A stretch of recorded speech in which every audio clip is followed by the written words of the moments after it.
Hello, you're through to one way or another. This is the struggle of educating Neill Smith. And, oh, you like this? This is Senor Masturbator, David Moorhead. I thought he'd have a little bit of Spanish with me being over here. I'd do that. But, yeah, I'm just glad you got it.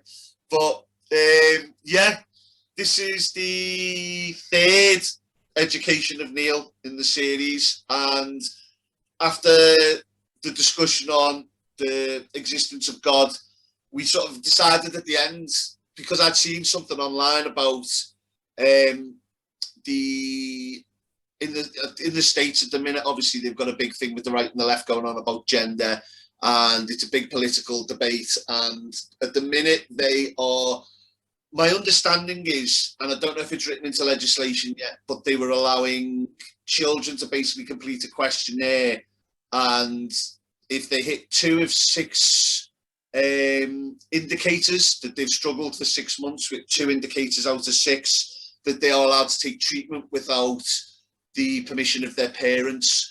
And there was one particular study of a father fighting his wife who they'd split up with.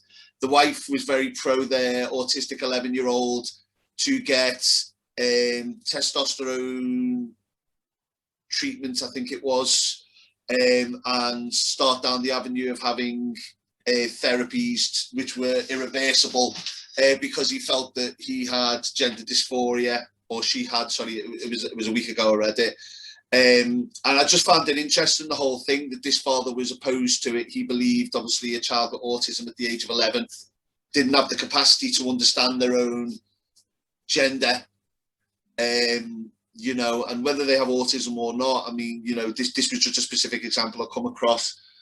And the fact that people are now, he's in the 3rd stage of the court process to try and oppose any treatment going ahead, and the mother is siding with the counsellors that he should go ahead and have it because he feels that, you know, there's I mean, well, my understanding of gender dysphoria, which used to be called gender disorder, is that you're born into one body, but you feel like you have the attributes, or that you are uncomfortable in that body, and that you feel like you should be the opposite gender.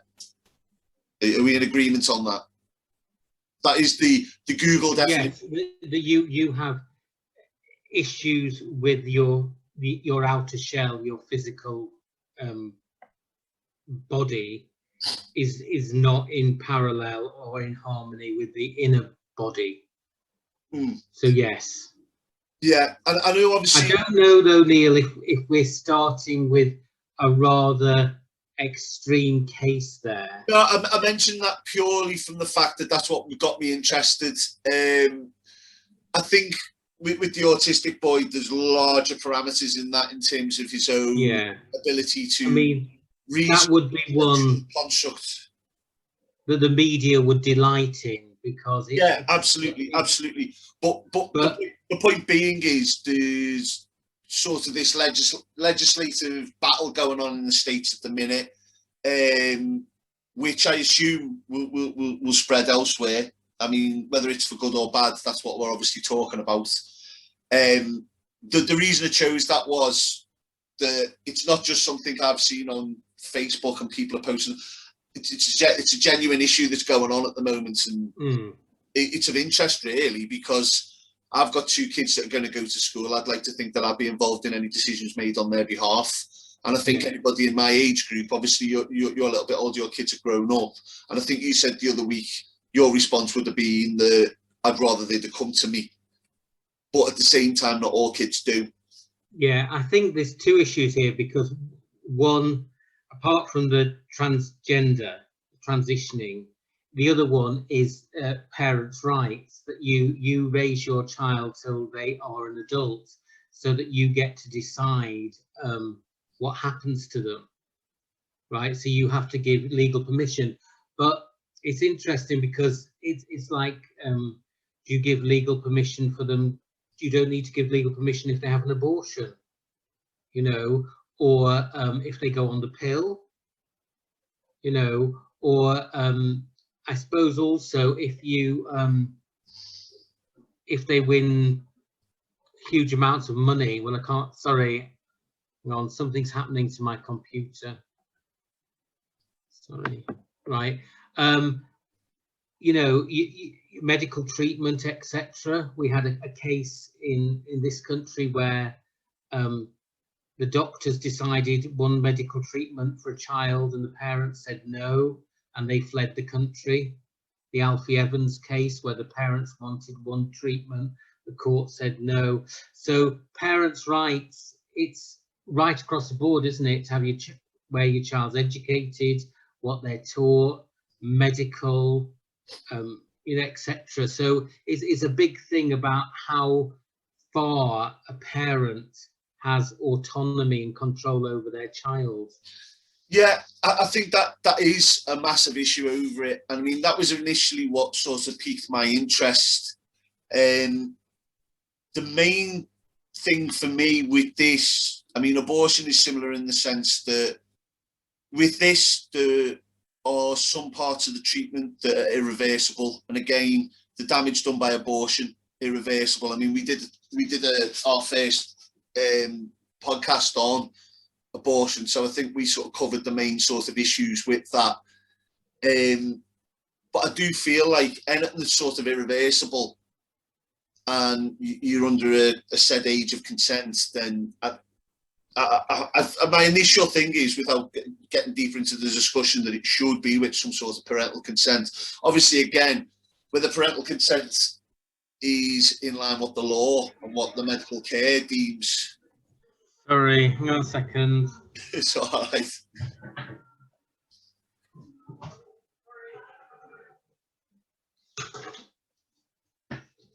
Sorry. You telly on?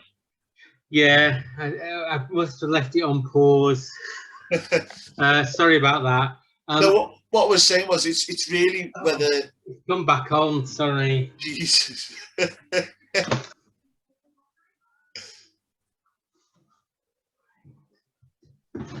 Must be haunted. Give it a second. I do think, and I mean, that for any parent, any good parent, they are very concerned about the emotional welfare of their child. So if their child is struggling and genuinely depressed with the issues of their body, right, that's very difficult to watch and not do anything. Oh, yeah. I do feel, though, that any adult any surgery, any taking of the drugs, etc., right, should be left till they're 18. Because it's their decision. They have their autonomy on their life, and they should be of a rational state. And so I would say, I wanted to really ask you though was, I mean, obviously you said you spoken or been quite close to someone who had transitions. So my first thing was I didn't want to act dumb and come on and start talking about something I didn't fully understand. So again, like I said with the existence of God, I follow a logical process or look at the science of it. And I said the same way, the abortion. I'm still not 100% on the actual, you see, it seems a very politically charged disorder. And I hope this doesn't sound disingenuous. My main aim is to understand. It's not to pick holes and nitpick and make it sound like it's not something that it is. I just don't understand because the information isn't out there. I said to David before this started, I come out with more questions on researching. And for someone who doesn't suffer from the issue, all I felt coming out of it was the information that's out there is contradictory in large part, especially on the internet, because that's where I did the bulk of my research. And there's no factual base for the cause, my understanding is. And that's not me saying that. That is the majority of the research done, is they can't place what causes gender dysphoria, which originally they called disorder. And my understanding is they moved it to dysphoria off the basis that well, we don't have an understanding of what causes it, and our current practice is to treat it by continuing the symptoms and moving the person towards that. And the reason I say it that way is not to be anybody who's gone through the process or is thinking of it. This is just my question. This isn't my opinion, because I'm asking the question to understand further. At what point, you know, I mean, take it from a point of view of a woman who wants to transition to a man. At what point does her breasts become abnormal and the thoughts become normal? Surely if the body is... Yeah. Why is it that we took it that way with the treatment rather than treat the mind? Right. A few things here. First of all, I did write a play about transgender and especially transgender prejudice. And in the research and audience participation, you know, and people got feedback, each person's very different. Some people would say they've always felt they were a girl in a boy's body from day one. So in that sense, to me, thinking about it logically, that would be a biological. If they've always felt like it from birth, that would suggest biological. But other people, because the causes that are general, I mean, they're sort of generalized causes, chromosomal or psychological, potentially something to do with something sparked from childhood. That's my understanding. Yeah. That's all that is online. It doesn't give you other people have said it was only during adolescence did they feel that. Now, if you think about science and explaining things, we just need better science. We're very, very ignorant about this issue. So we may not have the answers because in the scientific journey, you know, it's very embryonic. We don't know enough, right? I mean, if you take the parallels of gay and lesbian rights, you know, in the 1920s, they were told they'd imagined it, or that it was unnatural and they were some kind of a freak of nature. Now, 100 years on, there is a very different, in some countries, a very intelligent and compassionate understanding that those people, that is how they feel, and they've got every right to feel like that, and they're respected. And we don't look for medical reasons why they're gay. Yeah, no, I understand that, but that's not what I'm saying in terms of treating the issue. You see, the difference is if you misdiagnose someone as transgender, especially at an early age, and then you do irreversible surgery, yeah, then they have, if you've not covered the issue, my problem is understanding what causes it. Is in terms of someone choosing to be gay or lesbian, or sorry, not choosing to be, they are gay or lesbian, they don't then do something irreversible that then could potentially, you know, if it was something else that we just didn't understand at a later date, like you say, the science catches up. Right. My main point with saying about the, you know, why is it treated as the, my first thought was, you're in this body, this was the body you were born with. I don't understand why we don't try and help them feel comfortable in the body that they're in. If it is psychological, all, though, people, the body they're born with, people change their bodies, plastic surgery.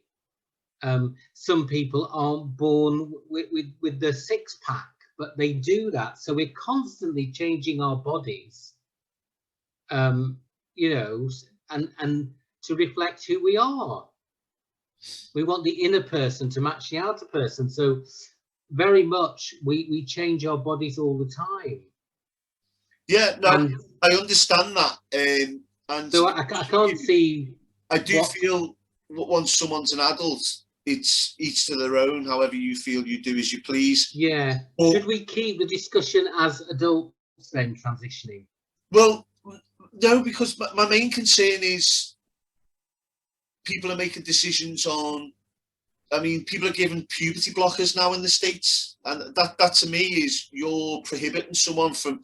I don't understand how someone can say that. I mean, I can understand how someone can feel like they're not.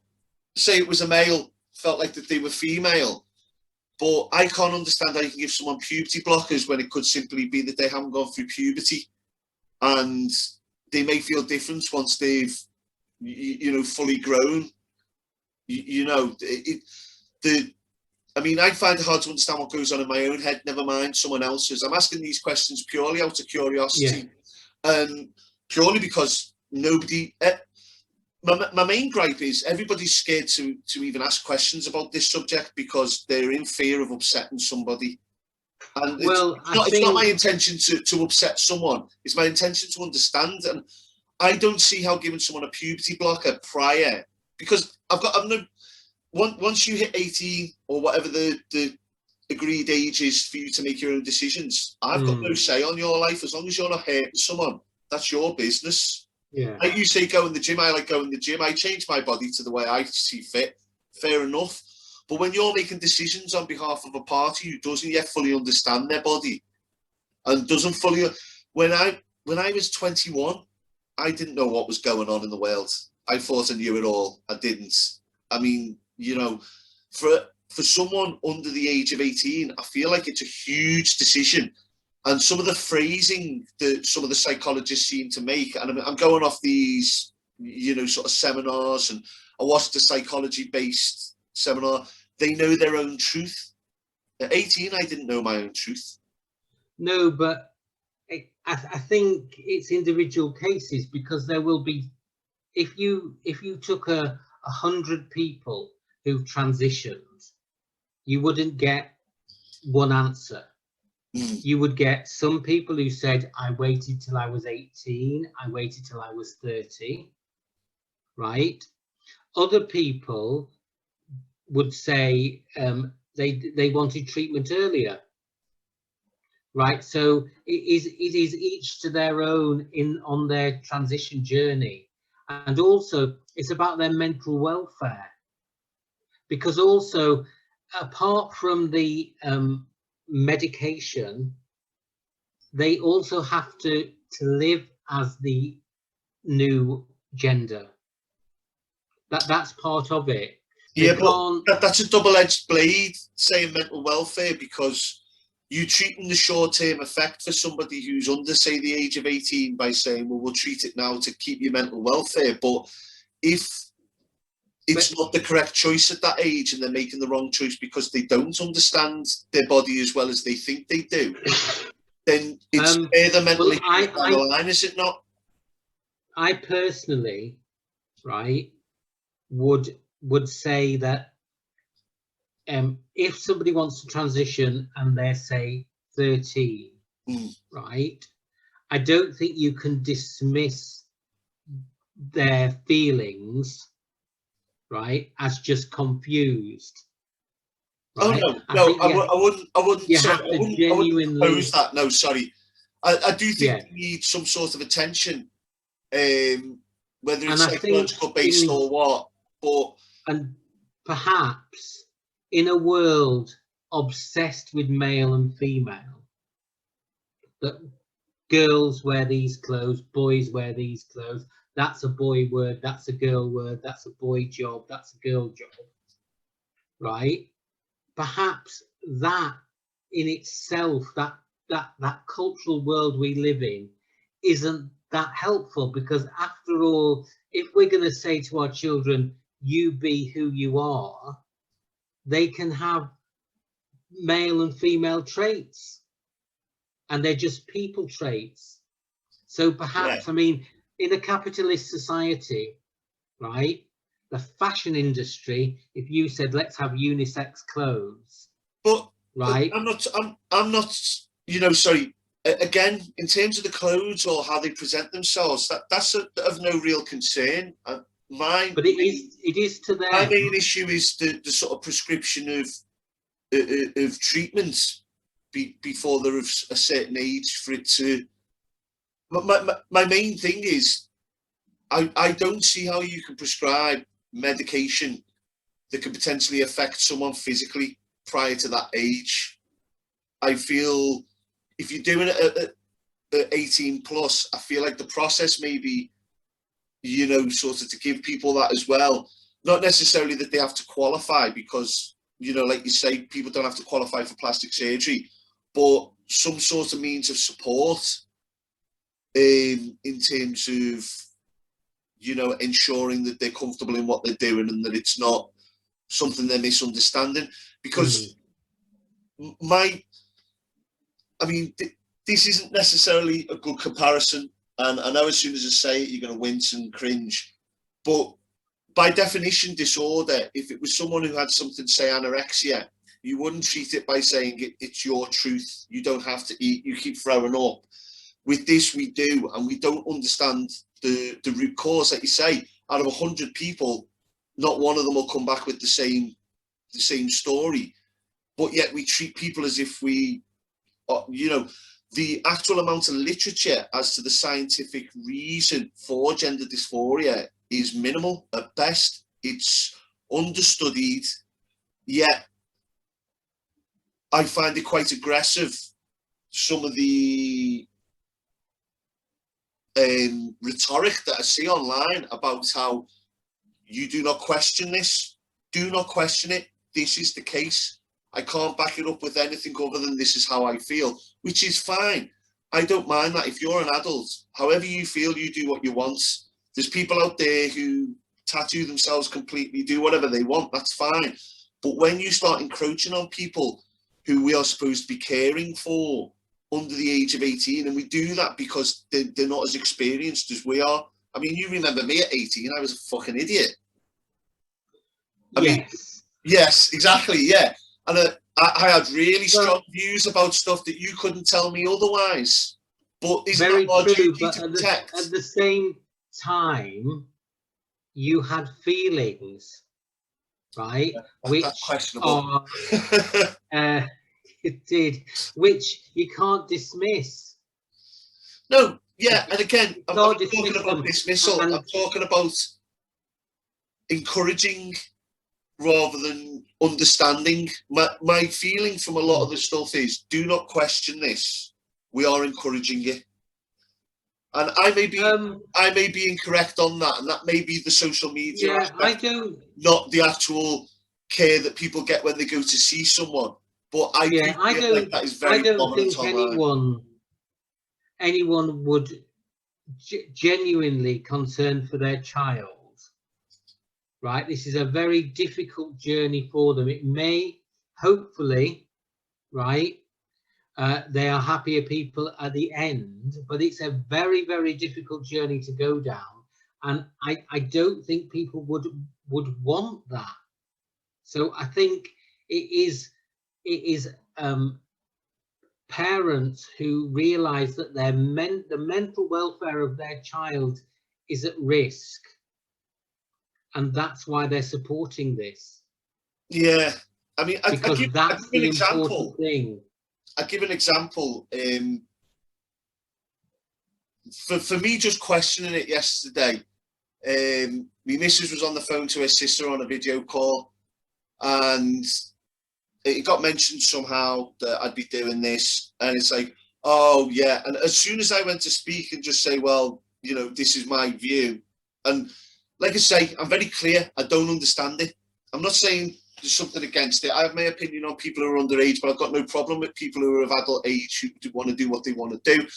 But I was basically just berated with being a bigot, wasn't allowed to speak, and oh, you're one of them, against the transgender brigade and all this. And my opinion of that is just, your fallback is to point and call names. That is not. Yeah, but I think sadly, whether it was transgender or Brexit or abortion or you know, Afghanistan, we have lost in society the ability to just discuss. We take issues. I remember emotivism with Aya. He said that all we do now is emotionally boo or cheer topics, like we're at football matches. Yeah. And we take one side or another, and we've lost. And that's why I agreed to do the podcast, is to try and have a discussion where we're not in two different camps, just arguing one point against someone else. Yeah. You know. So, and to be honest with you, that is a large crux of it for me. I think that may be a lot of what I'm seeing online. It's very sort of pushed. I mean, what would be your we can't be on as long as we have been on some of the others today. I'd want to get like a good sort of, in terms of the, I mean, you kind of sort of said it before, but in terms of the underage, I mean, whether it be 16, 18, the States, the UK, all countries have a different sort of idea of when you can drink, when you can have sex or whatnot.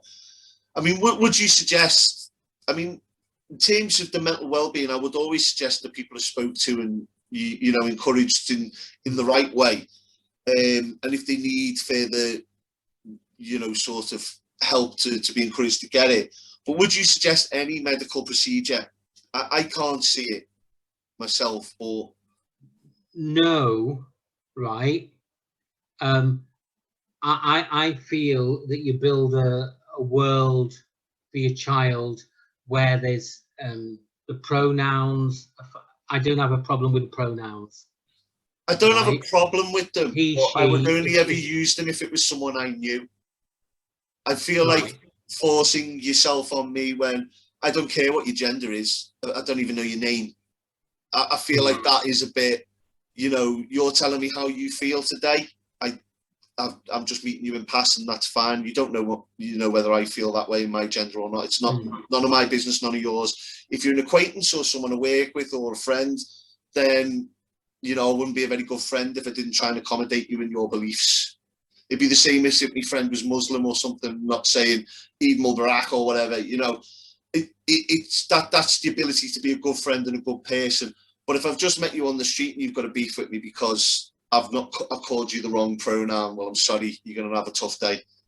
And that's how I feel on that. I mean, you know, if you're a friend or an acquaintance, that's fine. I'll accommodate whatever. But it's just too large a gamut of different pronouns for me to learn and then judge people on their appearance. Because if I get it wrong, then I'm just perhaps we just need to avoid it all and see the person. That seems a very bland statement, actually. I've just said, but not to get caught up in this, but it's just to make people feel comfortable about themselves. I'm going to say something very, very, very controversial. I feel it's a bit self-indulgent.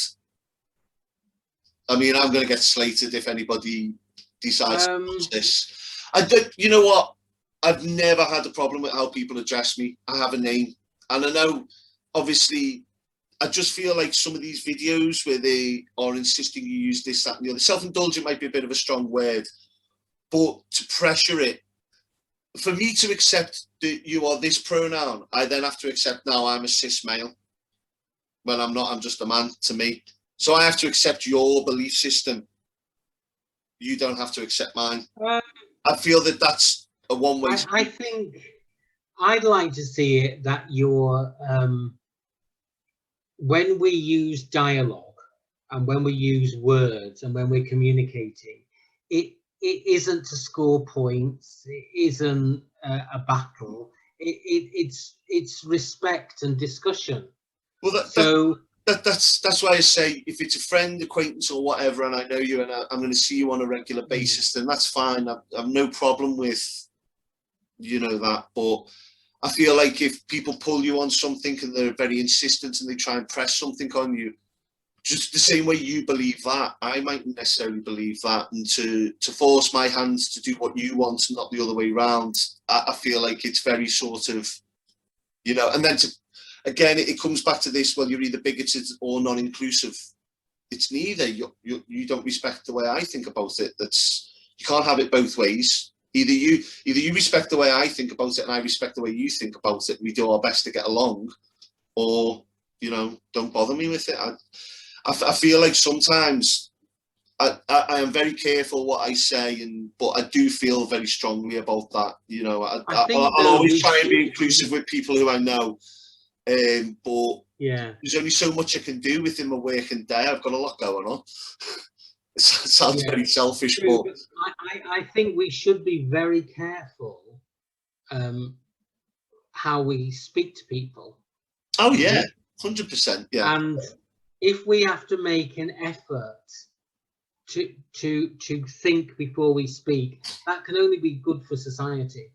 it can, but at the same time, you now have custom pronouns where people make up their own pronouns, and it's getting ridiculous because you've supposedly got 100 different gender identities on a list that's being published by the government, and I'm meant to remember the pronouns for each and every one of them. It's impossible, and to suggest otherwise is just a ridiculous statement.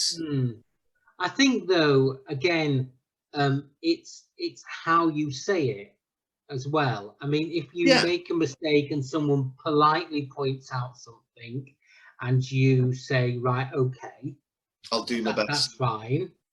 Because it's a bit like saying, you know, no, that's not my name, right?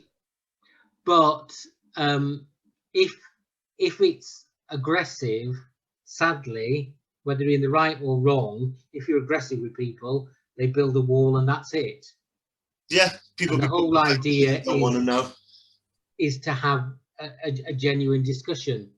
I think, you know, the pronouns, possibly why we've got them in society, why we need to know so much about why men and women are so different, is an interesting one, because I somehow feel, but somehow defining yourself, and it's like not divide and conquer. That's the wrong sort of metaphor. I think actually male pronouns were for that.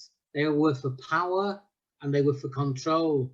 Yeah, I feel it's you want to be inclusive, but you're separating yourself as someone separate away from everybody else. And I understand you might feel like that every day, but I don't understand why that deserves to get its own special name. It's like me, you know. I'm trying to think of an example. I've got a specific feeling about a certain thing, therefore you have to directly call me by this every time you see me, because if you don't, you're not being inclusive. Maybe you're just being oversensitive. I tend to think that it's about being recognised. Yeah, it's about, and I understand that. Rather than we have a tendency, right? I feel when I was growing up, and I grew up in the 70s, which was not enlightened, right? You were either male, female, or odd, and nobody. You know, April Ashley was the first British transition, right, in the 60s, and you know, when transitioned, April was a stunning woman, right, a career in modelling. When it all came out in the papers, she was destroyed, absolutely destroyed, and it's the idea that she was odd. Now, that was the 70s, where we made no allowances for anything that wasn't males are tough and strong and don't cry, women stay in the kitchen, and they were the pronouns were used in a very forceful, strong way. You call the boy she. Sorry if it doesn't follow on and our heads have moved or something, but apparently Zoom found it important to cancel our call and do an update so we can have extra emojis. Dave, you were saying basically about sorry, I forget her name, the lady in the 70s who basically felt odd in herself, and the way she was treated, and the fact that when pronouns were used, he and she, they were very forceful. I don't know if you maybe want to recap, or if you just want to follow on. Yeah, just to say that language, the language we use, is often the language to establish power. So very much pronouns, which we think is very mild, he or she, are used in a certain way. Do you feel that that's what's happening now? I think a lot of it is a control of power. Some people don't quite understand the world, so when they come across things they don't understand, they get quite defensive and they want it back the way they understand the world to be. So they want those pronouns. I think female pronouns often contain an element of weakness, right? Not because women are weak, but because the pronoun itself is the way society deems it. It's like when that unspoken rule, so to speak. Yeah, sorry, I'm just gonna let the dog out. And professional as ever, if it's not Zoom updates, telly's going on, or the dog. Yeah, sorry. Don't worry. The dog's woken up from its energetic You know what? day. We've got a very good excuse. We're filming on Friday the 13th, so anyone watching, we can't be to blame for anything that happens. Yeah. Simple. But I mean, yeah, I was going to go back to when Brendan Rodgers was in charge of Liverpool. He was often called Brenda, and it was to degrade him. He was caught in a gay club, wasn't he? And I think that's where the rumours started. And it's just all that. So I don't think just to say people who are transitioning and they're talking about their pronouns and everything else is fine with the pronouns. The pronouns have always been used to establish power. I would have to accept that. I would have to accept that is the case. And what seems like banter can sometimes be still controlling the conversation by you're making it out. It's very passive aggressive. Is I'm making out a joke like you're a she, but really I'm controlling the conversation by putting you on that pedestal and I'm putting myself on this. And it is used a lot in power play. I do accept that 100%. And I think with the transitioning, they want to use the pronouns to be seen, to have an identity, to say this is me. That what you see and what you judge and observe isn't actually me, and I just want to be noticed. I understand that. I understand that. I just feel like the actual practicality of it, to say that is one thing, but then to say there's 100 different genders and that you can customize your own pronouns is not practical. And as much as I understand your want and need to do that, I feel not everybody is forceful with it. I don't feel that that's the case, but there is a majority that are. Or that I could be having a conversation with you about, you've only got one item in the queue. Do you want to step in front of me? And I might make the mistake of using the wrong pronoun. And then I'm going through the whole rigmarole. I feel like the practicality of everybody having their own personal individuality doesn't come across practical for daily life. And I don't bemoan anybody having that individuality. I don't, but I do feel like there's only so far you can go to accommodate people before it becomes an imposition. And it shouldn't be the case that it's you having your own personal identity as an imposition on me. It might sound cold, me saying that, but I do feel it's impractical to have so many. Is it that difficult? Because in a sense, if you avoided the pronouns, right, that might be easier on a practical level. Just to address people as themselves, you can go first in the queue. You could say that to a man, say that to a woman. I know, but it's always going to be the case that it's not clear as day that someone is maybe gender fluid. And I couldn't name you is it the, them, whatnot. I couldn't name you necessarily the pronouns for that now. And I've been reading through it for the last couple of days, looking at it, watching videos. TikTok's a huge one for them. People putting advice on how to use them. I must have watched 10 TikToks back to back. Each one had different pronouns, all telling you when to use them, how and why. Each of them having their own individual custom-made pronoun that is supposed to be helpful, but they're more confusing than anything. And they're saying, well, and some of them are quite sort of patronizing. If you get confused, it's like, of course I'm getting confused. You're rewriting the English language. That's probably the makers of that actual But plot, in reality, this is a group of people that when I'm 80 years old phoning up to get my pension sorted and I ring them up on the phone or whatever, I've got to address them by this because they will then be the managers in the workplaces around. Well, these will be the people that are teaching my grandkids. When you ring them up, they will tell you how to talk, how to speak, who they are. Yeah, at 80 years old, and you will use that name. I don't think I'm going to want to be still getting educated at that age. I know what you mean, and yeah, it is inclusive, but at some point, there's got to be a limit. Do you not think? I mean, apparently I'm afforded more privilege being a straight white male than anybody else, but no one really cares about my gender, about me. You know, if anything, if let's say, for instance, there's a domestic dispute, I'm always looked at as the person who's probably to blame because I'm the straight white male. So as much as, you know, women are seen as a position of weakness, there are certain things that we have to put up with as a straight white male, especially me as being quite a lot of this. Everybody's got these problems.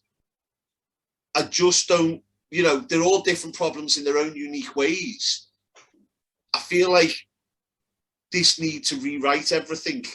There are certain elements of it. Yes, we do need to change this. We do need to change that. I feel that the pronouns are a step too far. I feel that they're not necessarily. I do want to say that from my experience, being white and male, it's not that hard. More don't get me wrong. I'm not saying it's tough. I'm just saying everybody has their problems. So many advantages being white and male in England. You know, my wife will always say, "You ring up, right, in business, and I get more respect, right? My career." No, I'm saying to you, even as a straight white male, I still have disadvantages, and there's this certain outlook on me, as you know, in these situations. I'm not suggesting in any way I'm hard done to. I'm just saying everybody has their problems, but at what point do we stop? Right, but also, before I went into teaching, I thought of being a PA. So I went on a postgraduate course. Now, the only other people on the PA course were women, right? So, and I entered, and I was sort of just very difficult to deal with. And we used to do a type. This was before computers, right? So this is back in Jurassic Park. And we do typing, and they go, "Thank you, good afternoon, ladies and David." And after about 3 days, I thought I was a species on my own. They kept saying "ladies and David," and like I wasn't included. Emphasizing the fact that you were different. Yeah, and my typing wasn't different. Me sitting on the, you know, me being in the room, me doing the job wasn't. But I realised that actually I was discriminated against, and that sense has always helped me, that experience, to realise that it must be awful when you're not seen. So if we can see people, right, and not have this ladies and David, and the idea of they used the ladies, right, because they had certain expectations. You know, it wasn't girls, it could have been everyone. She could have just said, "Everyone, we're finished now." So I do think language is about power and it's about control, and I think if we can educate ourselves to see everyone in the room, everyone we talk to, right? And if we have to try a little bit harder, we may get it wrong, right? And we may stumble. But if we're trying to include everyone, that's much better than just saying in the room there's a hierarchy and you're not at the top. Yeah, at the same time, do you not feel though, so if you change the language, people still recognize the difference in, and if people hold grudges against a specific, you know, gender or whatnot, I mean, you could change the language. Let's say, for instance, I am the bigot that people might think, and that I'm the boss, and then I get someone in my workplace who insists on the, them, whatever. You're just identifying yourself as this specific thing. It swings and roundabouts in the long term. I feel like it's more of a, I'm trying to word it, not to not offend anyone, but to say it correctly so that it's understood how I view it. More of a... But can I say, in the 1950s, right, women had to be married to be respectable. So my wife is a professional woman in her own right, Mary, but she would have been known in the 1950s as Mrs. David Moorhead, right? And if she just said, "I'm sorry, I don't want to be known as that," you get that in Spain. Roxanne gets called Mrs. Neill. it would have been, oh, what's she on about? Why is she changing things? This is too confusing. I don't understand. This is the world we have. Mrs. David Moorhead is right. Let's not. I'm too confused now. I can't.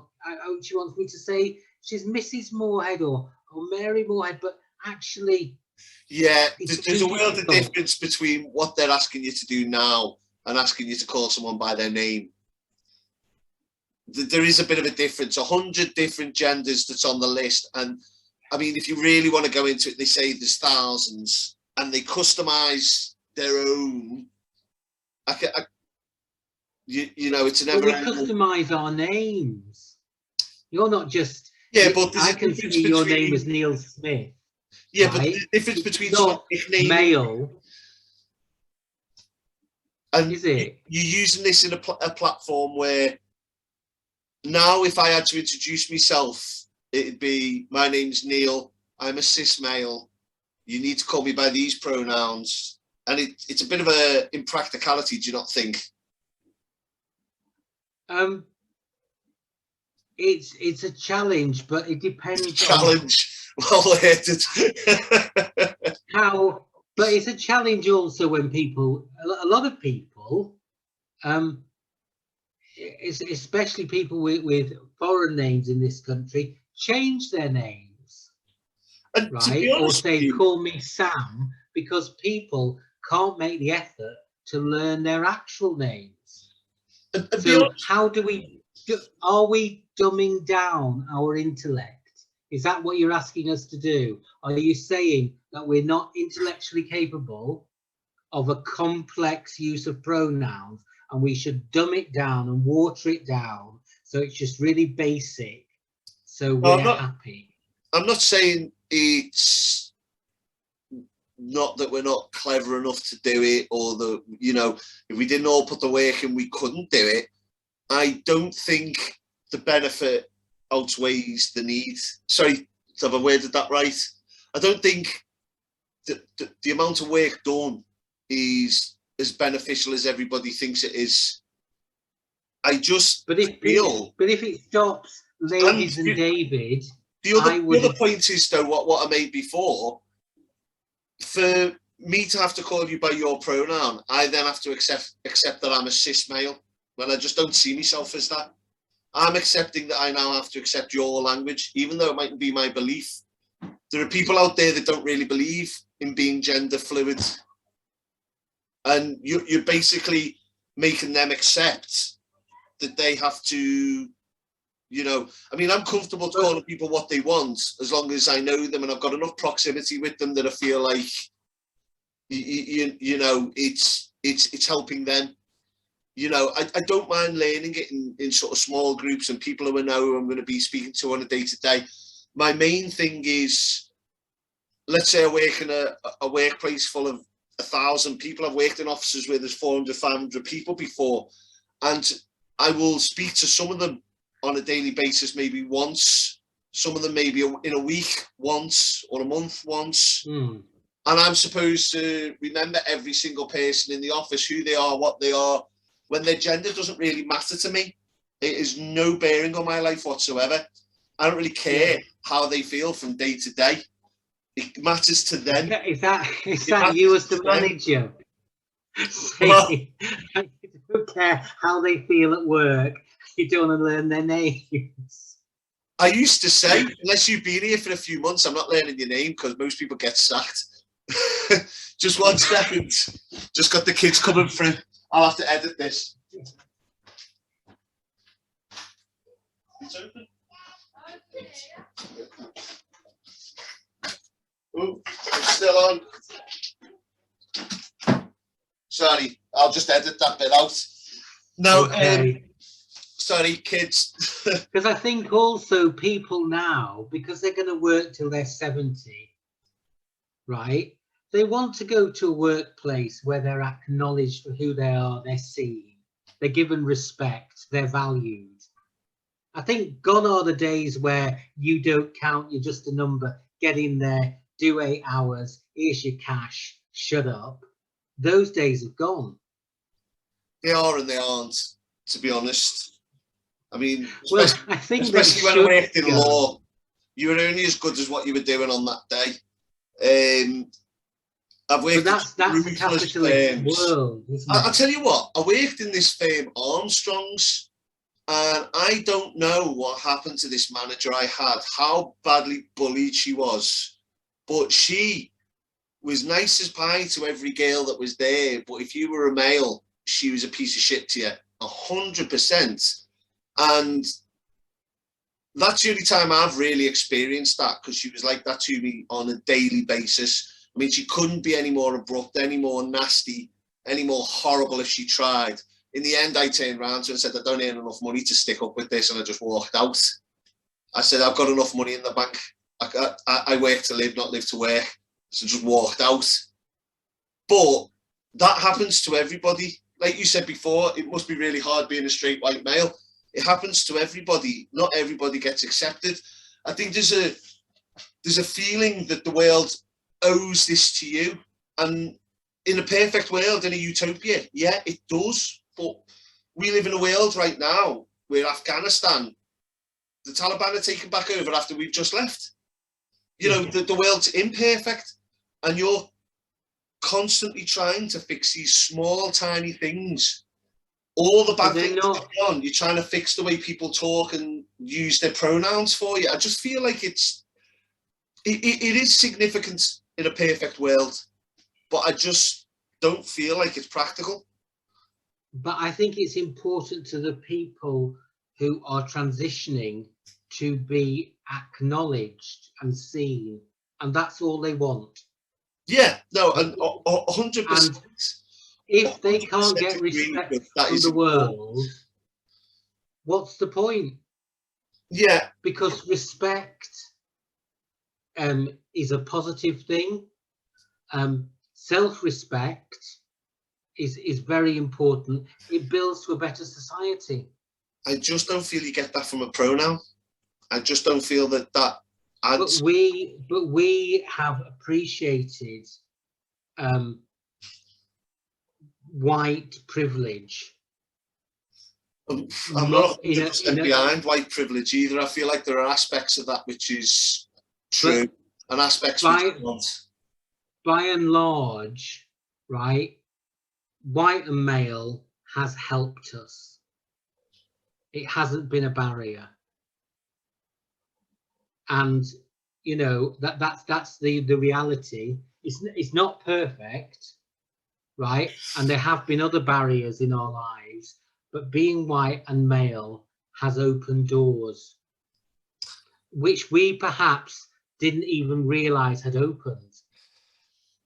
You know, we've both talked about encounters of sexism, but we've got one example in our entire lives. Do you think if we were black, we just have one example of racism? Well, to be honest with you, I've got close black friends who, one of them thinks white privilege is nonsense. I feel like that there is a large amount of people who do suffer greatly from white privilege, but I feel like to explain racism by pigeonholing another race, and why should I feel guilty for why I'm born as I am? I don't think it's about guilt. I think it's just acknowledging that I had a successful teaching career. Now, I could put that down to me as an individual, completely 100%, it was me, or I could actually say it was my talent plus white privilege. I've got people, though, who, just purely for the fact that I spent the majority of my childhood in Crosby, you're really privileged. My dad left when I was 5. I wore my brother's hand-me-downs till I was about 12, 13, 14. I had no money, so to speak of. You wouldn't have known it because we had a house in Crosby. But when my dad left, he left me mum and a mortgage, and she was doing 50 hours a week in Sainsbury's and went to uni to fund our family. I didn't see me dad again till I was 26 because he decided that was probably the right time to turn up again because there was no work to be done. Never paid one CSA payment in the fucking 18 years of my childhood.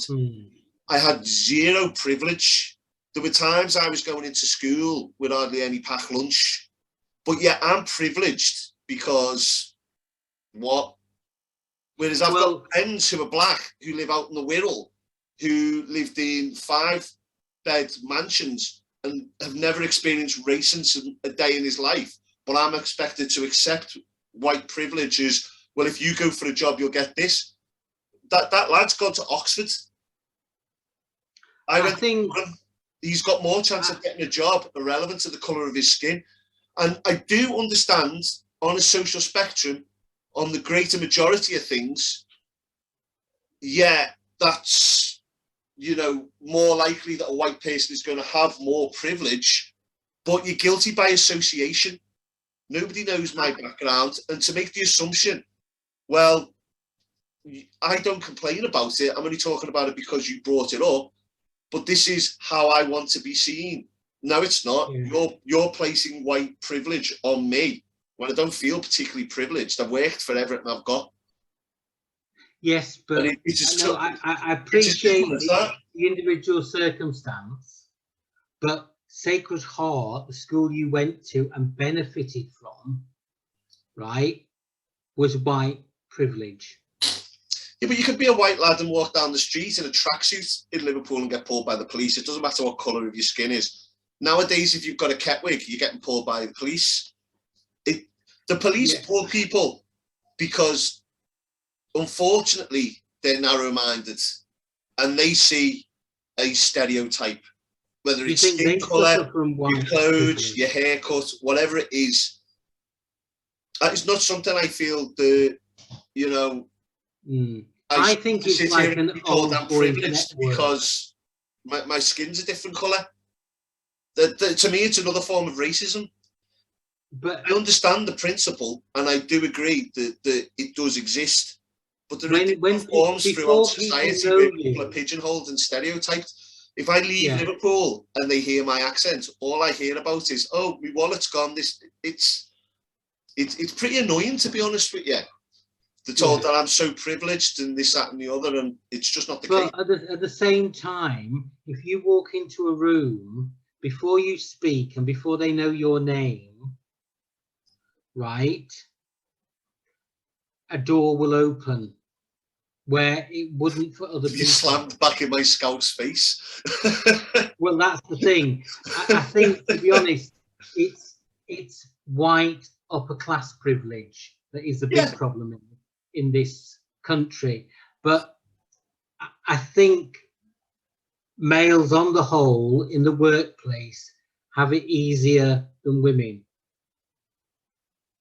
It's not perfect, and there will always be cases of people struggling and having really difficult and everything like that, right? And it's not to disrespect your upbringing at all, right?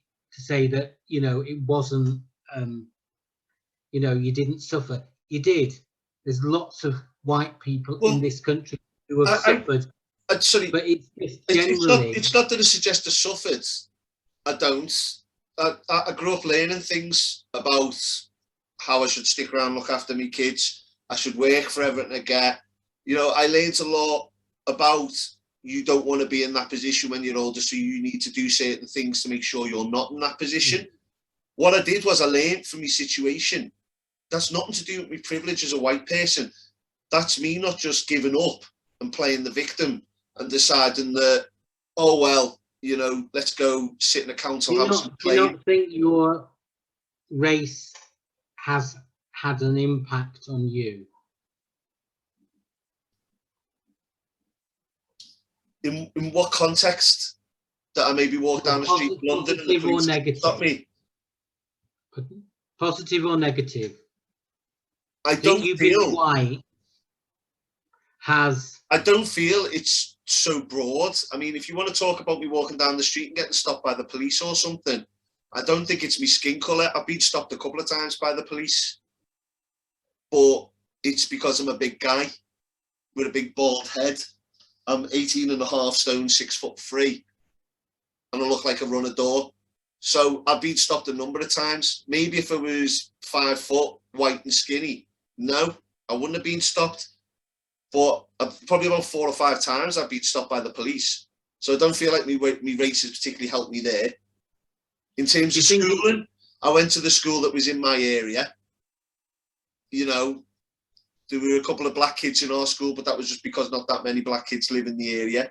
I know in Liverpool, the big main area is Toxteth for people of ethnicity, really, and then obviously certain other areas. And I don't think the schooling's particularly great there. So I do see your point in terms of that. And like I say, I don't reject the fact that certain communities don't have it as good. But I don't think it is something that you can make people guilty by association. Not everybody has it easy. And to say that I'm privileged, I don't feel that I am. Right. I don't think it's to make people feel guilty, right? Just to be aware. But like, white privilege in itself suggests that I've had these massive benefits. I watched this thing, there was this teacher in America of take a step forward if you've had a mobile phone, take a step forward if you've... I would have took about 2 steps forward by the time I was 15. I didn't have any of it. All my mates all had Sky TV, a pair of Rockport. I remember turning up to a school disco in a shirt that my mum got from the local charity shop round the corner. And then one of the lads turned up from Bootle, which is supposed to be the rough area, and he had a bloody Ralph Lauren shirt on that cost 90 quid. I don't think everything is as black and white as it's made out. Right, but if we change it slightly to a disability, right? If we were disabled and could not walk, right? Do we feel people who can walk have an easier life in the UK? Well, yeah, they do, because... Are we trying, when we say that comment, are we trying to make them feel guilty for having legs that move? I see where you're going with that. No, but that's not the way that term is used a lot of the time at the minute. In terms of saying you have white privilege, I'm still waiting to hear how I've, you know, maybe in terms of being in a local schooling area, I've had it better. Other than that, I don't see a massive amount.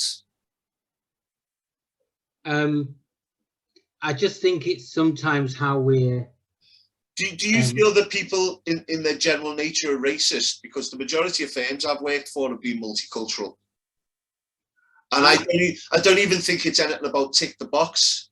I think nowadays, my generation, well, the employers I've worked for, certainly, there's been no discrepancy in terms of race that I've seen. I've had managers of colour. I've felt that everywhere I've been is pretty inclusive, really inclusive. Which is great, and that's a really positive step forward. But yet, I'm right? still told that the world I live in is not that case. Well, I think it's like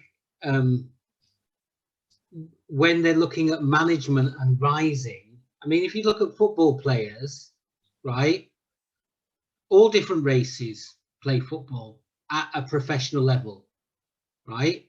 However, In the Premiership, I see what you mean. The Premiership, the managers, right, are seen as that white sort of defender, the John Terry sort of captain image, and we're not seeing as many black players become managers. Now, some people go, well, they're not cut out for it. I don't think they're cut out for it. I do think the problem with the Premier League is a large majority of the players that play in the Premier League are from abroad. And while we do have foreign managers in the Premier League, you are bringing in foreign managers to manage English teams. I do feel that I think there's a number of different reasons, but you know, you're dealing with the Premier League, which is helped run by UEFA, and that's a European association, and I think you look at other leagues, they do have managers of colour. I don't know what the problem is in the UK. Is it racism? I mean, there's certainly a problem with the fans. There's certainly a problem with the fans. This white privilege idea that when you were at school, the head teacher was a white male. The top person at the school was a white male.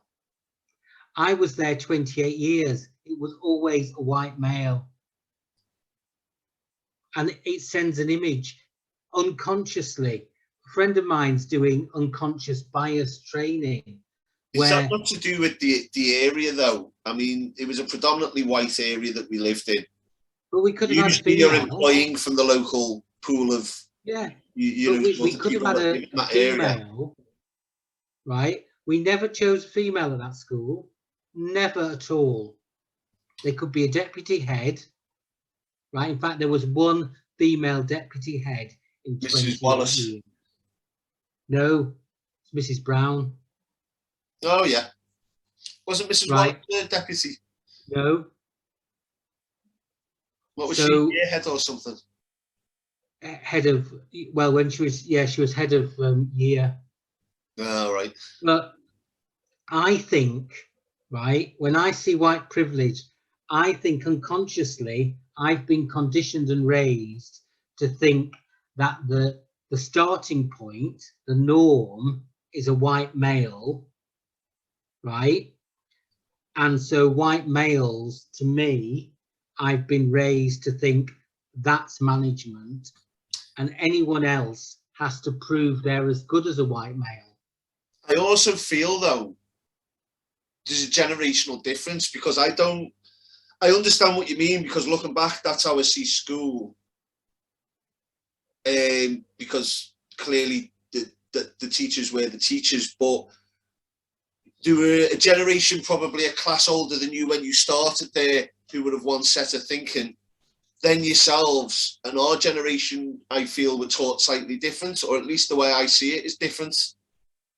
Yes, I think each generation. I think it's generational. So again, I don't feel like I should be judged by previous generations' decisions and the way they are. And I don't feel like our generation employs on that same basis.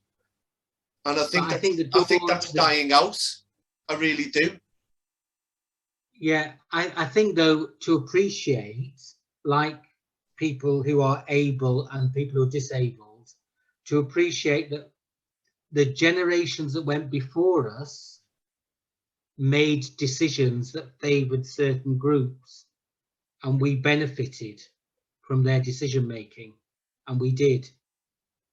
Now, it's good that that white male head teacher norm is being destroyed, but it's ingrained in many people in this country that that is the norm. Our presenters on TV, our leaders, that's the idea. Yeah, I always remember presenters of colour on TV from my childhood. It was never unusual. But it wasn't. It wasn't as abundant. It wasn't as abundant. You had your Andy Peters, your Trevor McDonalds and stuff like that. It wasn't as abundant. Name it. I don't think there was like two. There was one black male newsreader, one black children's TV presenter. Your Lenny Henrys and stuff like that. Yeah, I mean, off the top of my head, I can name what that's free. I could probably name a couple more if I had to think. But for me, when I was a child, but for me, when I was a child, I had 5 channels. We didn't have Sky TV till I was about 15. Yeah. So I had 5 channels to watch, and all of them had their black presenter. So for me, it wasn't uncommon. Maybe if you had Sky and you had a bigger array of channels, fair enough. But it was how many it was a luxury writers of colour did you read in school? How many what? Writers of colour did you read in school? You know what? I'd like to tell you, but I remember getting a B in English, and I didn't even read Captain Corelli's Mandolin. I just guessed. I don't know how I got a B. I didn't even read half the stuff you give me. I'm sorry. I know. I know. The only book I read in school was Catch-22 because I liked it. Very good book. Very good book. Yeah, it was excellent. Again, white male writer is the only book you read. What was it? Who was it who wrote it? I'm trying to think of his name. Joseph Heller. Joseph Heller. So he's of Jewish faith, is he? I was trying to think. I'm not sure. Possibly. I thought he was because I thought Guardian was loosely based on his character, wasn't it? And I thought he was meant to be of Jewish descent. I might be wrong. Anyone watching me, correct me. When he wrote it and he went to the publisher, being white and male helped. Yeah, because it was more sellable. It probably does, but you can't just tag that onto every white accomplishment. No, you know, there are some white talented people who do stuff that is actually worthwhile printing. Saying about footballers, right? Acknowledging that the country they come from has helped them develop their career, because there's no players from Sierra Leone, right, in the Premier League, because sadly Sierra Leone is economically undeveloped, and the talent there, they can't move it on. So I think it's saying I think though, I'll give you it in a nutshell. I'll give you it in a nutshell. I mean, I feel like people like myself are told that I've got white privilege, when really the political elite of every country across the nations, NATO, everything. You had Kofi Annan was the head of NATO, wasn't he? You know, no, whether he was the UN, sorry. You look at all of these, but these people who are suffering coming out of these politically, you know, sort of derelict places, they're oppressed by the people who are putting them there, the people who've got them working in diamond mines, you know, people who've got them working, digging up gold out of rivers in the Congo. That is not something I feel has anything to do with me. Maybe I could go out and be an activist and try and help and do whatever, but so could everybody else who moans about it. It's all right putting a Facebook status on, but unless you've done something active, other than change your profile picture and act like you're really upset and that anybody who disagrees with what you says is some sort of bigot. No, really what you are is an armchair activist. To say otherwise is ridiculous. Yeah. But then to place some sort of guilt, or then say you've got privilege because of the colour of your skin, rather than say these people are in this position because of their economical position in life, and that is put on them by the powers that be. I do not have a seat in Parliament. I'm not an MP. So why aren't we looking towards the real problem instead of just making another divide and conquer type sort of assessment on society and say, well, all the white people get the good stuff Yeah, because their government looks out for them. You know, go head up a political party. Is the white, which government is the white people, Neil? Any, because you've just implied. I don't know if you realise you've just implied that if you're white, your government looks after you. I'm saying that in a very broad sense. They don't look after us, really, do they? What I'm saying to you is 40 million people in this country are living in poverty, so that can't be correct. When I say that, it's very generalised. What I'm saying to you is, I mean, I've already explained my situation. I don't feel like I was in any great position. My girlfriend's of quarter colour and lived out in Bootle. They were in council housing. She's not particularly come from any great position, but does well for herself. All because of stuff she's done, nothing that was imposed on her by the government. It's not like the government gave us any great help. We've never claimed the benefit in our life. You know, we're not from a position where we've been helped out in any way. It's simply down to powers that be at work that like to place the blame on people like me, who've, maybe I have benefited in some way, maybe I'm wrong.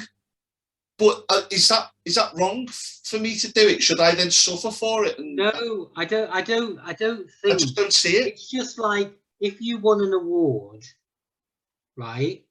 You would thank people.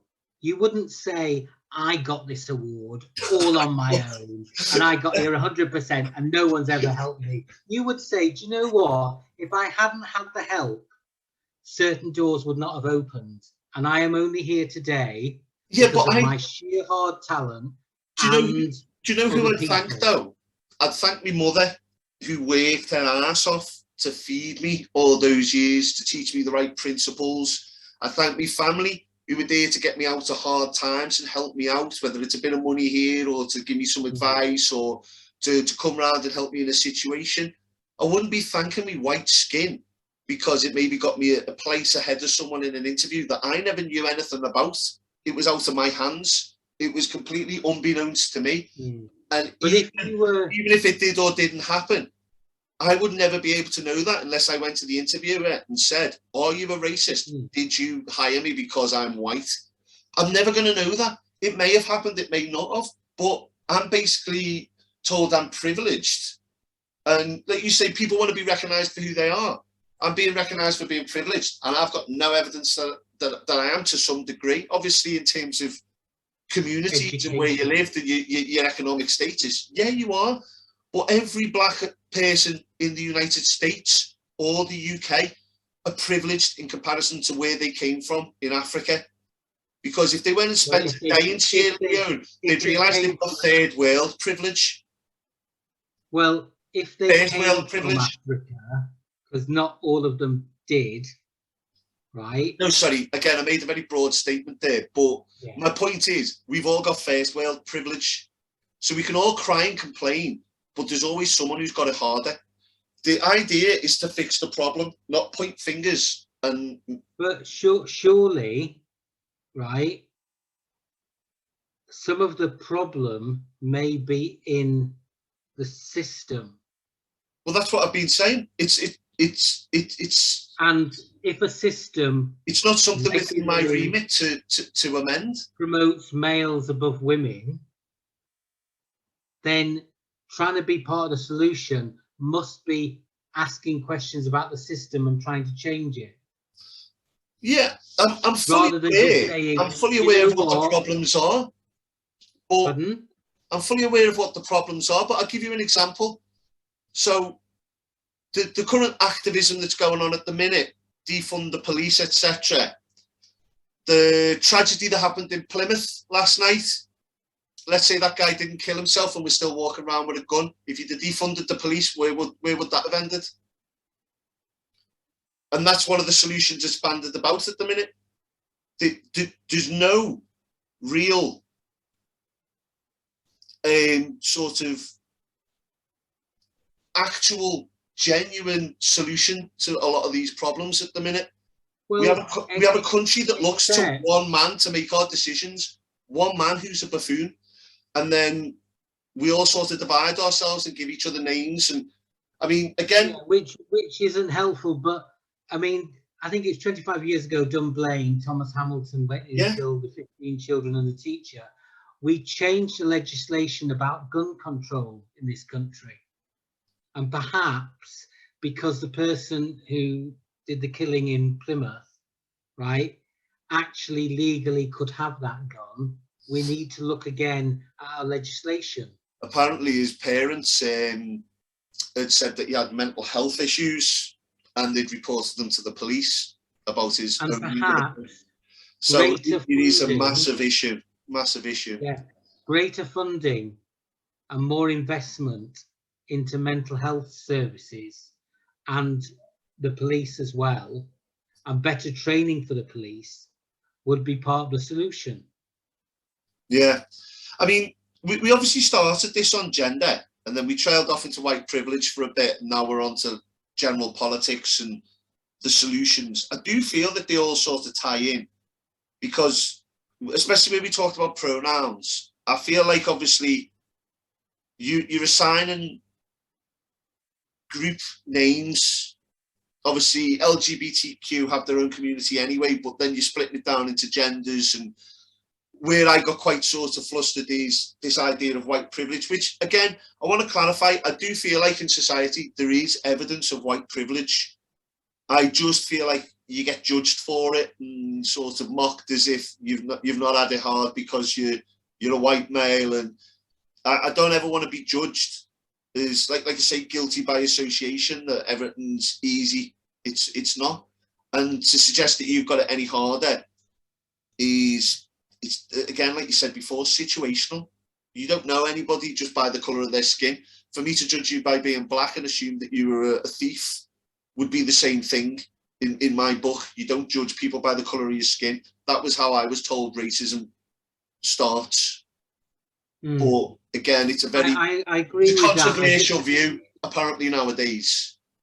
I go back to mine, which was about being able and disabled.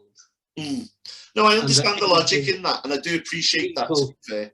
Because they do say in this country there's an apartheid system, because if you're disabled, you can't access places very well, you know, and if you can't access places, you're not seen in them, you're literally not included.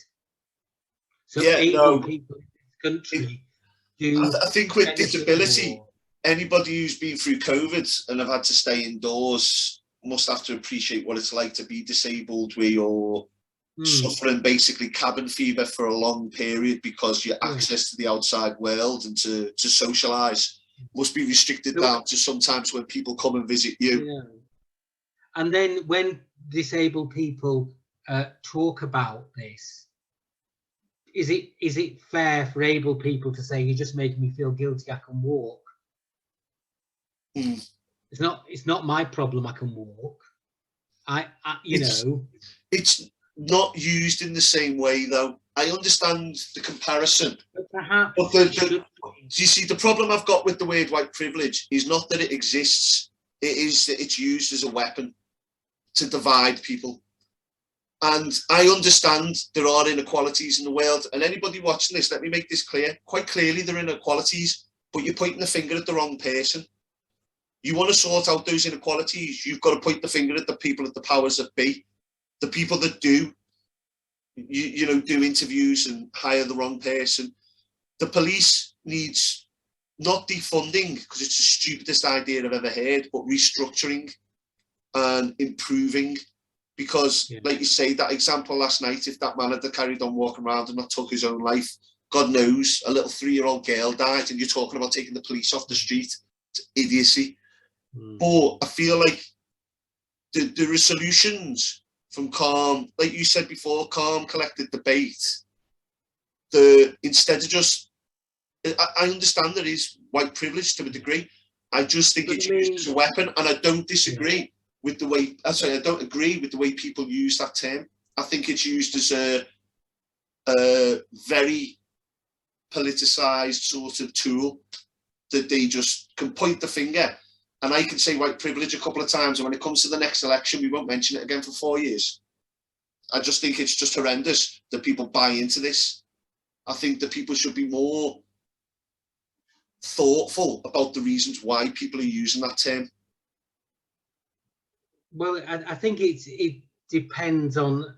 I see the term in a different way, you know. And just getting back to the police, the Met, the London police, have been investigated and found to be institutionally racist and institutionally corrupt.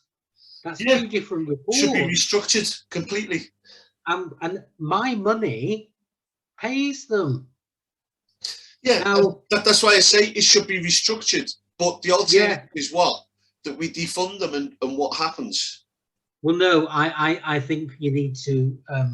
You need to strip it from the inside out and restructure the whole thing. With actually a body that can enforce the law and is just. That's what we need. Yeah, I don't think. But to just say funding of the police is, I mean, how can you be institutionally corrupt? That was the independent investigation. They were institutionally corrupt, and we're still paying them because they're not the police, are they? I think what you've got there as well. I mean, is it Hogan Howe who's the head of the Met still? I mean, you look at some of these. I do feel like the police has still got that generation in there. You have a lot of 80-plus-year-old people who sit on boards and whatnot, who are still of an older generation that still don't think like the generation of the youth today. And I think a lot of the police now is politics. I have a friend who's in the Met, and they actually worked in the riot squad, the TSG, and they were turning up to the protests. They were publicised in the newspapers as having done this, that, and he said, while we were hitting people, he said, because of the current news climate, they were told to not do anything until you were actually being physically abused, and they were being hit with bottles and still told to stand down. And then it got to the point where when they were told to go at them, things were that highly charged that they did beat the shit out of everybody. And that's because the politics is so involved in it. It's impossible to please the public and do your job to some degree. And I know that's slightly separate from the race angle, but my point is you have a number of people on the ground level who are told what to do, put in impossible situations. They have body cameras on watching their every move, which is for evidence and should be on them. But then they're all spoken to by a public that hates them. They're put in an impossible position and paid 20 grand at the end of the year. I would not do that job for £1 million. It is the most thankless task ever. And I feel like they need to restructure the top level and retrain the bottom level. Yeah, I think that it's an impossible task at the minute. It really is. In this country, we've fallen out of love with institutions, right? We don't trust our government. We don't trust the police. We don't trust teachers, right? We don't really even trust the NHS because so many people have denied COVID. And there's just been a breakdown, and we really do need to rebuild. Yeah. But I do think we've now probably come to an end if... yeah, no, 100%. Any viewers left? Well, look, I'd like to say my views are my views. And, you know, I'd rather tell you what I thought than not. And the whole point is educating Neill. You know, I'd like. How do you feel just before you go on what I said? Do you see any of what I said had merit to it, or do you understand my logic? I feel, right, that I hope I've listened, right, and given you time to give your point of view, right, because that's important, right. I'm wondering if sometimes you've come from it from a very emotional point of view. Yeah, 100% I do because I feel that you've got to base it off your own personal experience, not what And perhaps you know, going back to the transgender, yeah, they're coming back from an emotional point of view as well. yeah. I mean, again, to And clarify on that though, I have no problem it's with important, I was going to say, transgender people. it's important that it is emotional, but it's got to be something else as well. Mm. Did you not feel like any of my points had merit though? Well, I'm going to say yes, right? I do, but I think That some of them may be a bit charged with emotion. Yeah, I feel no, I'm probably not going to do you justice either, right? But that's not the point of this. The point is, I think if you can see sometimes something, this is the struggle of educating Neill. If you see something that you feel that is maybe a wayward thought, then the point is that it's for me to look at. That's the whole point of the show. Right. I'm happy to change any of my opinions if people can put an argument to me. That's the whole point of the show. Yeah. I think that opposition is not attack. Right? So with the white privilege, it's looking at a system and saying who benefits rather than it's an attack on Neill. But you do agree that term is used as a tool? Sadly, a lot of all language now, because but let's be specific. That term in particular has been used as a tool, has it not? In some cases, yes. In other cases, I think I like to use it. All I'd like to say is, while I said it very emotionally, that was my point. I don't like the way the term is used. I do understand that there are elements of institutional racism. I don't believe it's made out to be as much as it is from my personal experience, which I explained before. I might have been very emotional when I said it, but that is my big beef with it. It is used as a term to try and separate and divide us. I don't believe that we should be looking at that term as much as we should be looking at the people that use it, or in the in the main body of the people who use it. There, which doesn't go with logic. Why? Is that just your wish? Because when people say I believe, it actually means that's what I'm wishing for. That's what I want. How do you mean when I say I believe in what? You believe that people aren't as racist. Well, no. The reason I say believe is because you made the point about the school, and on reflection, I had to accept. Like I say, this is me. This is educating Neill. I had to accept, looking back at school, there weren't any people of multicultural sort of ethnicity in our school. I did feel at the time, like I said, that is generational, and it's also to do with the area. I don't feel like there's a large sort of population in the area that we were, whether that's to do with them not being welcome or they couldn't afford to, it was economic, or if it was just that a population hadn't moved to that area. I don't know. We did have people of colour attending the school, just not working in the school from my memory. I can't even name one black teacher. Could you? Yes. I don't think I can. So I have to say, believe, because you made that point and I had to accept that and take that on board. We also never had... At the same time, through my working adult life, I've had a completely different experience. I've had multicultural managers, different ethnicities. I've had gay managers. I've had people who work with me who are trans. There's never been, in my experience in the workplace, other than maybe what I'd experienced with that woman to me. And I don't think that was particularly sexist. I think she was just bullied at school. I think she was just a bit of an idiot. God knows how she got the job as the manager there. But I didn't feel that that was any particular sexism. I felt like she had some sort of self-image issue. But I think the interesting point there is you were a victim of bullying. By your own admission, she was nice to women and bullied men, which an outsider would say that's sexism, but you yourself won't call it sexism. I feel like It But wasn't. it is. Well, it is sexism in the sense that she is against.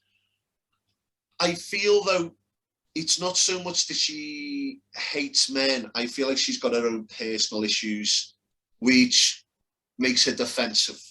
Which I suppose you can say is sexism, but I don't think she's going home and burning bras and doing the whole over the top thing where she just can't stand men.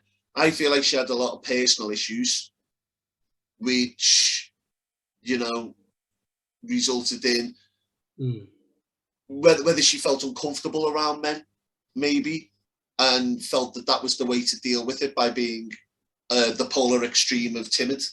I don't know. It was a very interesting case, but I just wasn't sticking around to find out any more about it. I don't feel like she hates men. I feel like she had a family. Probably when she went home, she loved her husband and whatnot.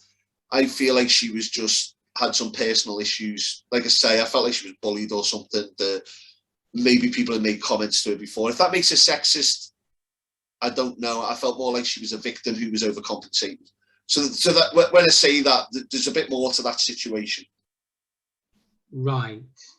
Yeah, you can say it's sexism. You know, if you want to do black and white and no grey areas, doesn't like men, yeah, that's fine. Sexism. But I felt like there was more to what her problem was. She had a lot of self-image issues. Right, okay.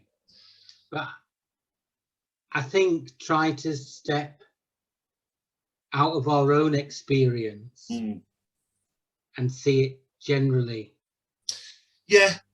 Because I think once... It's a two-way street, that, though, in terms of when we were talking about the pronouns. My point was, you know, with people who are now, I'll make the effort and stuff. If I've just met you in the street, would you not feel the same way? You know, if you had the pronoun issue, to take a step out and accept the fact some people are maybe a bit more stuck in the mud than you, and they're not as free talking about gender and whatnot. Yeah, I think people, you meet people at different levels with different education and different abilities to cope with a changing world, you know. So do you feel though that I have difficulty coping with the changing world, or that I'm just sort of, I'm very happy for the world to change? If at 18, I don't want to make this personal though. No, but what I'm saying to you is, I don't feel that it's that I cope with the changing world. It's that I feel like if I don't like something, I'll say no. There's plenty of things that I'll meet people on. I really will. But I'm kind of see it as it is. If I've been around for 37 years, maybe not as long as yourself, but I've got enough experience to see things and say that doesn't fit for me. I'm also old enough and wise enough, if someone can say, this is how it is, okay, I can accept that now, that makes sense. I don't think I have trouble coping with the changing world. I have trouble coping with stuff that I don't understand or see as nonsense. And does that threaten you then? No, it doesn't threaten me. You feel that that's an attack on your choice of lifestyle? No, I feel like it's an issue of, I have a personality where I will call something out. It's not that it threatens me. If it threatened me, I don't think I'd be doing a podcast discussing it, because I could do without the drama. I've got 2 kids that have to go to school. If people found this particularly controversial, you know, it could affect them. And I've got a lot of friends who are gay, bisexual. I've got a lot of friends who are black. You know, they all have different perspectives to me. I always say to my friends what I think. I'd never change my opinion. If I ever offended them, I'd apologise or just say, maybe it's that I'm stuck in the past, I don't know.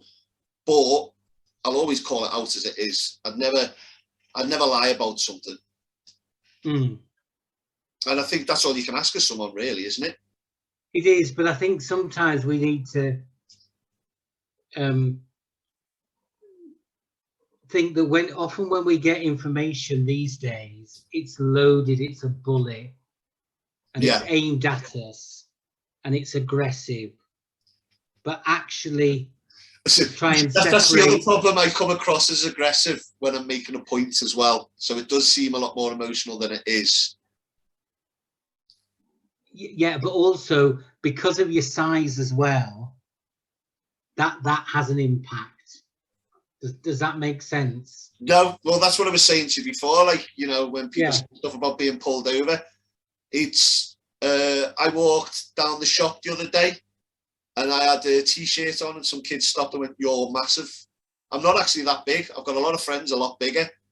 But again, people see that before they get to know me. Yes.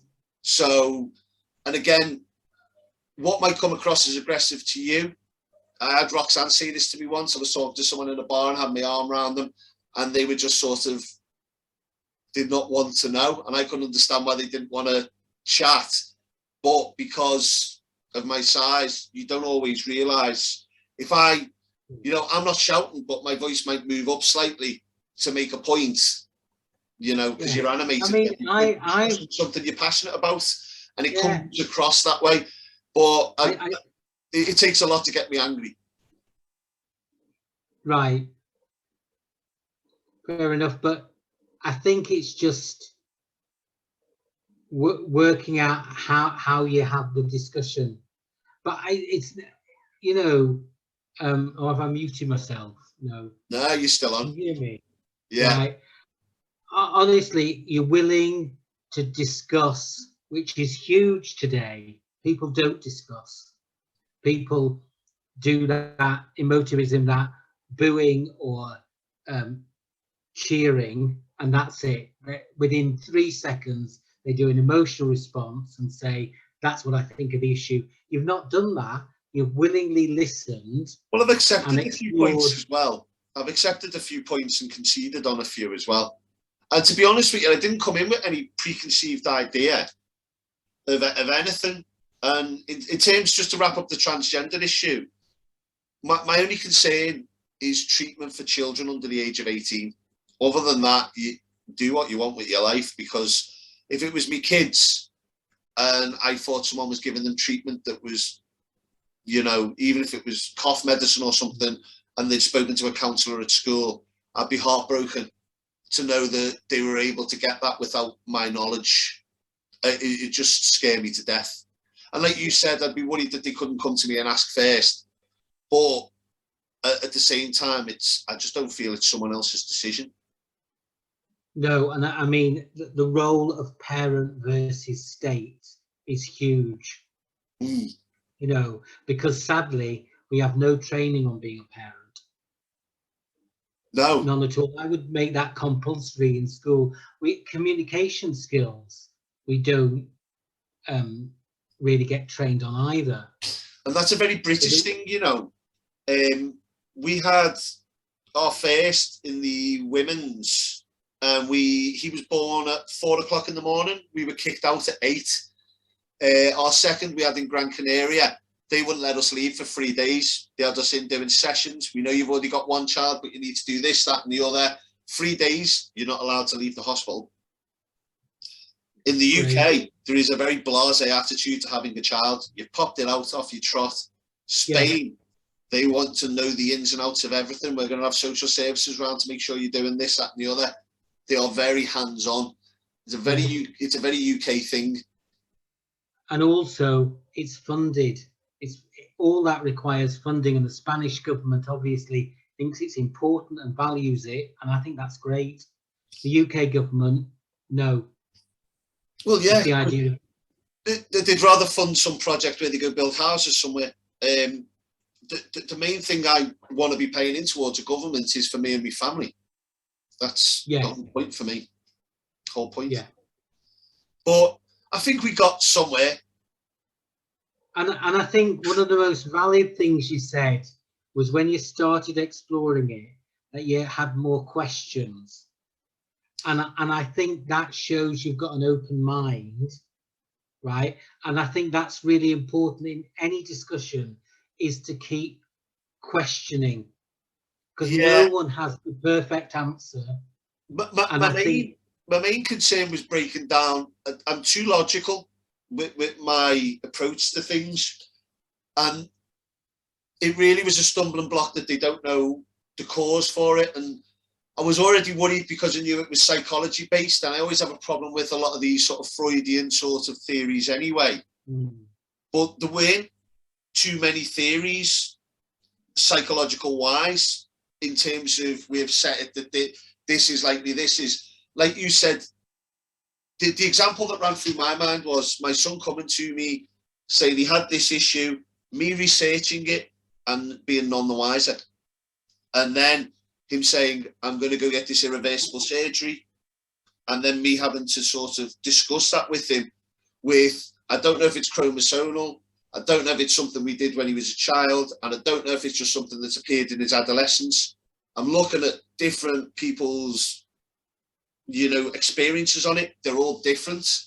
I don't know if this is genuine dysphoria, if this is something else that's manifesting itself and looks like that, or if it's attention or what. And I've got nothing to base my actions as a father on.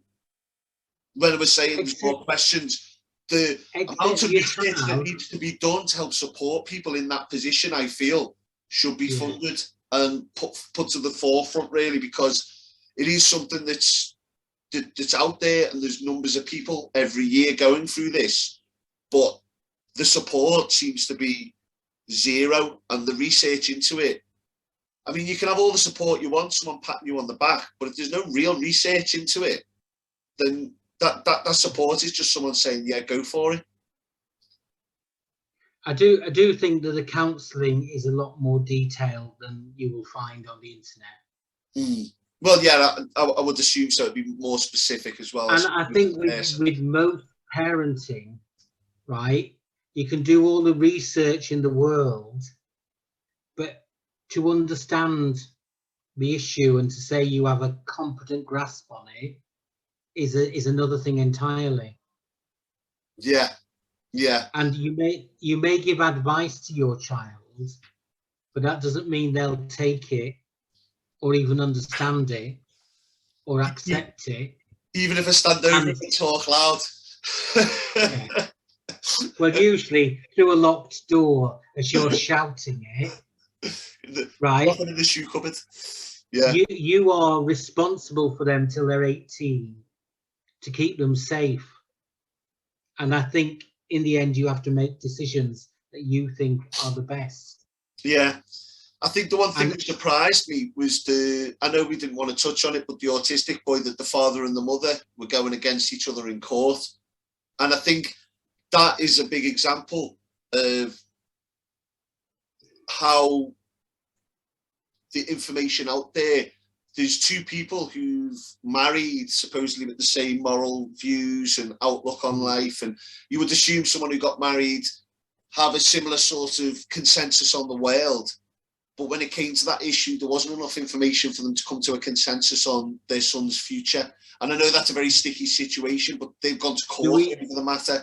And I feel that... Do we know the result of that case? I was reading on it, and they were going for a third, because I'd seen it was on some news programme, and they were going for a third, like, appeal or whatever in court. So I don't know what the result is. But I do know that the medical staff had, in the first instance, they'd okayed everything through court. Then the father had appealed it, and then they'd put like a vacation on it and sort of stayed it, I think. And then the third is... It'd be interesting to know the final result. Yeah, and to be honest with you, I wouldn't want to touch it with a barge pole, because I don't understand autism in the way that you would need to in order to discuss that matter and give it justification. Because there's one thing discussing transgender and trying to get my head around that.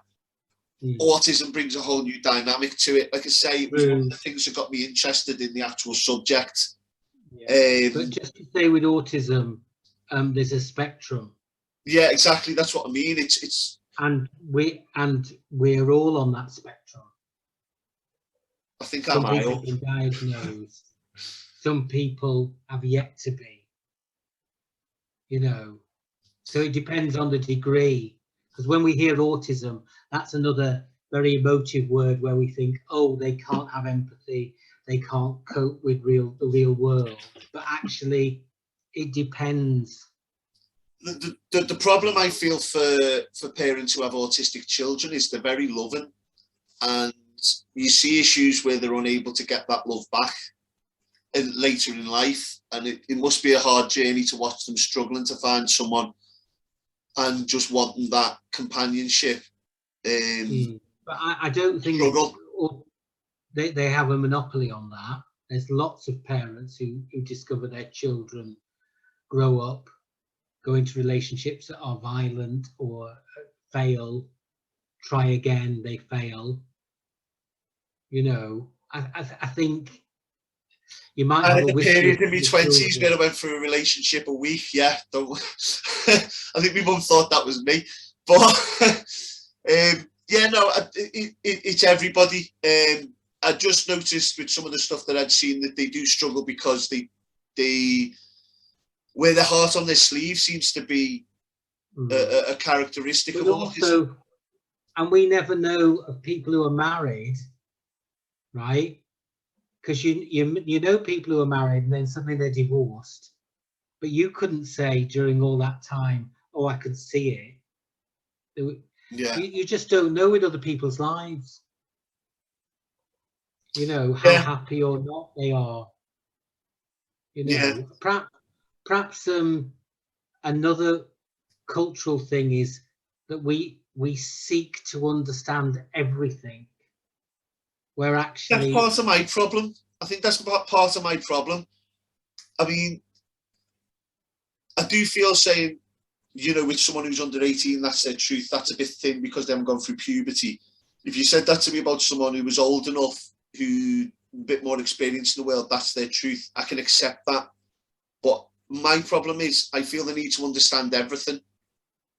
And I feel it's got to make logical steps all the way through. For you to say something like, I'm going to give someone puberty blockers, you better give me a cause and effect, because otherwise you're not prescribing that to my son. You know, right. that was my initial thing. You can't just say, well, it's his truth, and then, oh, well, let's just stop puberty and let's, you know, that to me is how I felt about it. That's why I had more questions than answers. I mean, it might be psychologically the issues of puberty they might not be able to accept. Yeah.